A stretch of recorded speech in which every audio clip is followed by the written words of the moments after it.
రాష్ట్రంలో ఒక పక్క ఆర్టీసీ సమ్మె, ఇంకొక పక్క నీటి ఎద్దడి, ఇంకొక పక్క పవర్ కట్స్, ఇంకొక పక్క ఫీ రియంబర్స్మెంట్ రాక ఆల్మోస్ట్ మొత్తం అకాడమిక్ ఇయర్ అయిపోయిన తర్వాత కూడా ఇబ్బంది పడుతున్నటువంటి ప్రజలు, ఇంకొక పక్క మక్కలు వచ్చినాయి, అవి కొనేటోడు దిక్కులేడు, కొనుగోలు కేంద్రాలు ఎక్కడ ఓపెన్ చేస్తలేరు, ఆడపిల్లలకి ఇస్తాన్న 2,500 రూపాయలు ఇంతవరకు దిక్కులేదు.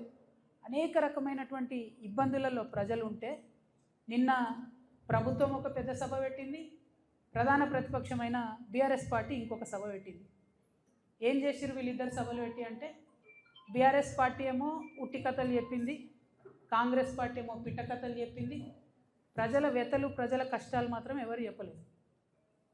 ఇక బీఆర్ఎస్ పార్టీ సభ అయితే జగిత్యాల్లో 75 సంవత్సరాల కురు వృద్ధుని రాజకీయ నాయకుడిని చేర్చుకొని, మరి ఈ సభతోని నీకే 25 సంవత్సరాలు తగ్గిపోయినాయి, మీరే నవయువకుడు, మీరే అద్భుతంగా రాజకీయం చేయాలని చెప్తే, మరి తెలంగాణలో ఉన్న యూత్ అంతా చచ్చిపోయినరా బతుకున్నారా, వాళ్ళ ఫ్యూచర్ ఏంది, వాళ్ళ కథ ఏంది నాకైతే అర్థమవుతుంది.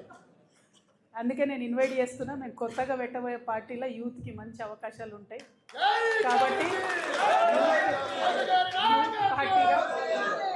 యంగ్ పార్టీగా ఉండేటటువంటి కొత్త చేంజ్ తీసుకొచ్చే పార్టీ వైపు ప్రజలు చూడాలని చెప్పి నేను రిక్వెస్ట్ చేస్తూ ఉన్నా. ఎట్ ద సేమ్ టైం మీరు బీఆర్ఎస్ పార్టీ పెట్టినటువంటి సభను అబ్జర్వ్ చేసినట్టయితే కేంద్ర ప్రభుత్వాన్ని పల్లెత్తు మాట అనలేదు. జాతీయ పార్టీని అని చెప్పుకునేటటువంటి పార్టీ ఇవాళ దేశవ్యాప్తంగా చర్చ అవుతున్న అంశం ఏంది? మహిళా బిల్లు, డీలిమిటేషన్. ఈ రెండిటి మీద కనీసం పల్లెత్తు మాట అనలేదు. ఆడబిడ్డలకు ఒక భరోసా ఇవ్వలేదు.